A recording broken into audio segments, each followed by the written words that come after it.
कमरे की हवा अब और ठंडी हो चुकी थी, इतनी ठंडी कि मेरी सांसें धुंध में बदलकर सामने तैर रही थी। दीवारों से अजीब सी आवाजें आ रही थी, जैसे कोई फुसफुसाते हुए मेरा नाम पुकार रहा हो। राहुल, राहुल। मैंने कांपते हुए डायरी खोली, लेकिन अब उसमें लिखे शब्द खून से उभर रहे थे। हर अक्षर से बूंदें टपक रही थी। पन्ना लाल होता जा रहा था। सिर्फ एक वाक्य साफ लिखा, 2018 की रात 3 लोग थे, लेकिन जिंदा सिर्फ 2 लौटे। मैं हड़बड़ाकर पन्ना पलटने लगा।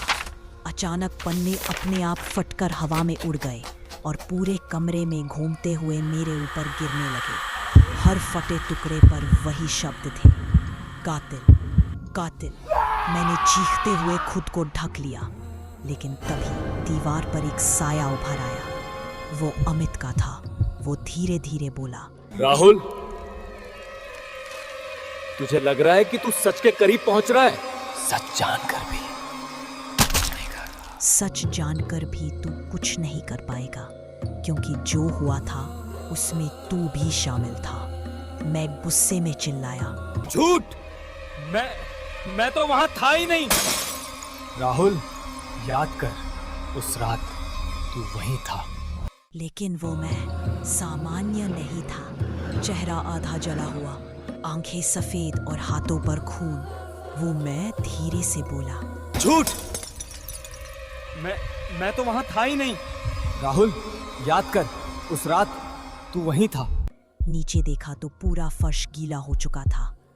उस पर गीले पैरों के निशान उभर रहे थे, जो सीधे मेरी तरफ बढ़ रहे थे। मैं पीछे हटने लगा, लेकिन हर कदम पर पीछे से दरवाजे पर खरोचने की आवाज आई। मुड़ा, दरवाजा खुद ब खुद हिल रहा था और फिर अचानक धड़ाम वो जोर से खुला। बाहर अंधेरा था, लेकिन अंधेरे से एक पुरानी टेबल पर पड़ी फाइल अंदर खिसक आई। मैंने डरते हुए उसे उठाया। उस पर लिखा था, police case report Neha Verma, 2018। हाथ कांपते हुए मैंने पहला पन्ना खोला। उसमें लिखा था, फोटो में मैं नेहा के घर से बाहर भाग रहा था। मैंने बुदबुदाते हुए कहा, नहीं, ये झूठ है, ये सब झूठ है। तभी कमरे की सारी बत्तियां झपक झपक कर बुझ गईं। सिर्फ आईना चमक रहा था। आईने में अब नेहा का चेहरा दिख रहा था, लेकिन उसके साथ अमित और मैं भी थे, तीनों खून से सने। नेहा की आंखें सीधे मेरी तरफ टिकी थी। वो बोली, नहीं, ये झूठ है, ये सब झूठ है। राहुल, तू सच से भाग नहीं सकता। 2018 की रात तुझे सब याद दिलाया जाएगा। और तभी आईना फट गया। कांच के टुकड़े हवा में उड़ने लगे। हर टुकड़े में मेरा ही खून से सना चेहरा दिखाई दे रहा था।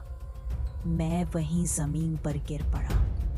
डायरी की जली हुई राख मेरे सामने पड़ी थी और राख में बस एक आखिरी शब्द चमक रहा था, अगला पन्ना बहुत खून से लिखा जाएगा।